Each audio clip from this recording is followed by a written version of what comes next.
বন্ধুরা আজকে আমরা কথা বলবো ভেক্টরের যোগ এবং ভেক্টরের বিয়োগ নিয়ে।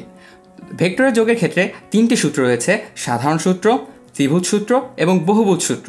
তো বন্ধুরা প্রথম প্রশ্ন আসতেই পারে, আমরা কেন আলাদা করে ভেক্টরের যোগ এবং বিয়োগ পড়ব?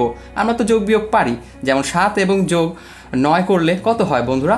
অবশ্যই আমরা সবাই জানি 16, কিন্তু সবসময় কি তাই হয়? চলো বন্ধুরা দেখি একটা উদাহরণ। ধরো তোমার বন্ধু তোমার বাসা থেকে 7 মিটার দূরত্বে গেল এবং সে বলল একটু দাঁড়িয়ে সে আরও 9 মিটার দূরত্বে গেল। কিন্তু তোমার কাছে প্রশ্ন, সে আসলে কতটুকু স্বর্ণ অতিক্রম করেছিল? তুমি কি বলতে পারবে 16 মিটার? না, কখনোই বলতে পারবে না, কারণ এটা যদি 7 মিটার হয়, কিছু দূর যাওয়ার পরে সে যখন অন্যদিকে যাচ্ছে অর্থাৎ 9 মিটার, সে এদিকেও যেতে পারে, এদিকেও যেতে পারে, আবার সোজাও যেতে পারে। তো এক এক ক্ষেত্রে দেখো স্মরণ কিন্তু এক এক রকম হবে, কোনোবার 16 হবে, কোনোবার 16 থেকে কম হবে, কোনোবার হয়তো বা যদি সে 7 মিটার গিয়ে আবার উল্টো দিকেই 9 মিটার চলে আসে, জিনিসটা কিন্তু পুরোই উল্টো হয়ে যাচ্ছে। তাহলে বলা যাচ্ছে যে ভেক্টরের যোগ বা বিয়োগ আমাদের সাধারণ 7 যোগ 9-এর মতো করে হবে না, তার জন্য আলাদা কিছু নিয়ম আছে। সেই নিয়মগুলোই আমরা একে একে শিখে নেব। তার জন্য রয়েছে আমাদের সাধারণ সূত্র, ত্রিভুজ সূত্র এবং বহুভুজ সূত্র।